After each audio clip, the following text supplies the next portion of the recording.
ప్రతి క్షణం సమాజం కోసం మీ మిత్ర న్యూస్. నమస్కారం. మనం జాతీయ న్యాయ సేవాధికార సంస్థ మరియు మన తెలంగాణ ఆనరబుల్ హైకోర్టు మరియు లీగల్ సర్వీసెస్ అథారిటీ డైరెక్షన్స్ ప్రకారం రేపు శనివారం రోజు 30 తారీఖు జాతీయ లోక్ అదాలత్ మెగా లోక్ అదాలత్ జరపబడుతుంది. దీని గురించి మన మహబూబ్నగర్ డిస్టిక్లో 7 బెంచెస్ కన్స్టిట్యూట్ చేయడం జరిగింది.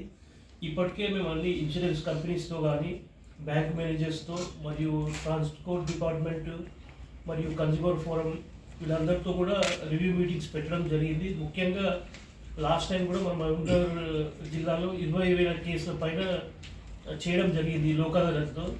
ఈసారి కూడా ఆ 20,000 దాటి 25,000 వరకు చేరుకునే అవకాశం ఉంది. దీనికి అంతటికి కూడా మన అడ్వకేట్స్ కానీ పోలీసు వాళ్ళ సహకారం చాలా ఎక్కువ. వాళ్ళ సహకారంతో ఇన్ని కేసులు డిస్పోజ్ చేయగలుగుతున్నాము.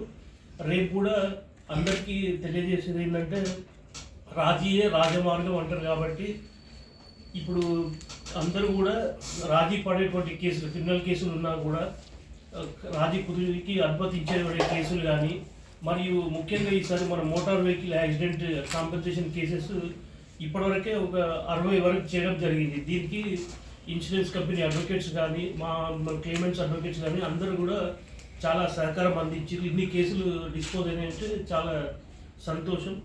రేపు కూడా ఉంది కాబట్టి ఈ అవకాశాన్ని అందరూ కూడా ఉపయోగించుకుంటారని చెప్పి కోరుతున్నారు.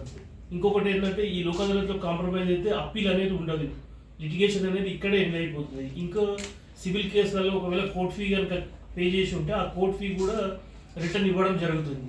కాబట్టి ఇన్ని అవకాశాలు ఉన్నాయి కాబట్టి ఈ లోక్ అదాలత్ను అవకాశాన్ని ఉపయోగించుకోవాలని చెప్పి ఎక్కువ కేసులు డిస్పోజ్ అయ్యే విధంగా సహకరించాలని చెప్పి అందరికీ కోరుకుంటున్నాను.